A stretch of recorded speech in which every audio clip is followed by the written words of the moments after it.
এত সাহসী বক্তব্য এর আগে আমি আসলে কারোর কাছ থেকে শুনিনি, আমার চোখে পড়েনি। আপনি কোন একটা ঘটনার প্রেক্ষাপটে বলেছিলেন। দেখেন, আমাদের সেনাবাহিনী নিয়ে অন্তত 4-5টা সিগনিফিকেন্ট বক্তব্য আছে এর আগেও, বিশেষ করে সেনাবাহিনীর বিরুদ্ধে যখন বিভিন্ন ভাবে উস্কে দেওয়া হচ্ছিল, অনেকে ক্যান্টনমেন্টের দিকে যাওয়া শুরু করছিলেন হাসনাত আব্দুল্লাহর একটা ইস্যু নিয়ে, তখন আমরাই এটার প্রতিবাদ করে আমরা বলেছি যে দেশপ্রেমিক সেনাবাহিনীকে দুর্বল হতে দেওয়া যাবে না।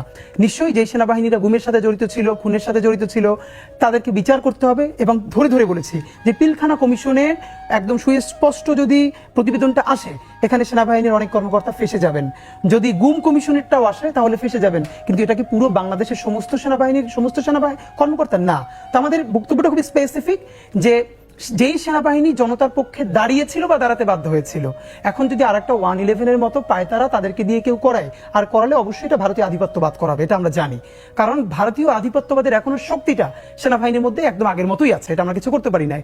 সেই প্রেক্ষাপটে বলেছি তারা যদি এই প্রচন্ড জনমতের বিরুদ্ধে গিয়ে যদি ওরকম একটা 111 করতে চায়, আর এই 111-কে মানুষ একদম ভারতীয় আধিপত্যবাদের সরাসরি আগ্রাসন হিসেবে মনে করবে, তাহলে জনগণ ক্যান্টনমেন্টে ইট খুলে নিয়ে আসবে। কিন্তু ফ্যাক্ট হলো যে এটা তারা যদি না করে, তাহলে সেই সেনাবাহিনীকে সম্মান করা, তাদেরকে প্রোটেক্ট করা, সেটাও বাংলাদেশের সেনাবাহিনী জনগণের সবচেয়ে বড় দায়িত্ব।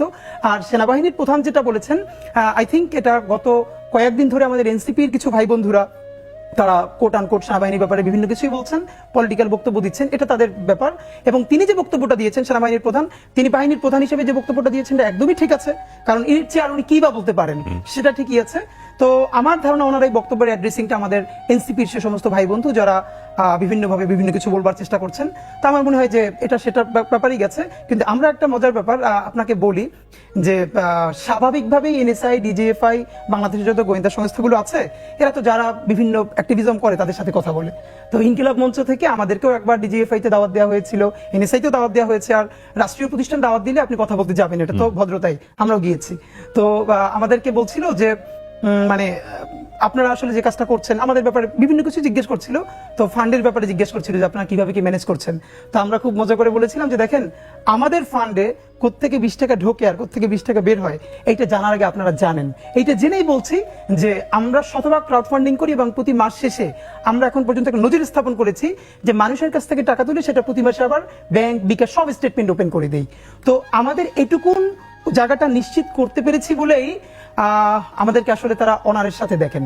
এবং এটা আমরা বলি যে একটা সংবাদ সম্মেলন আমরা সেনাবাহিনীর একটা আলোচনাকে ধরে প্রচুর সমালোচনা করেছি, সুতরাং আমিও পাঠাই রাখি।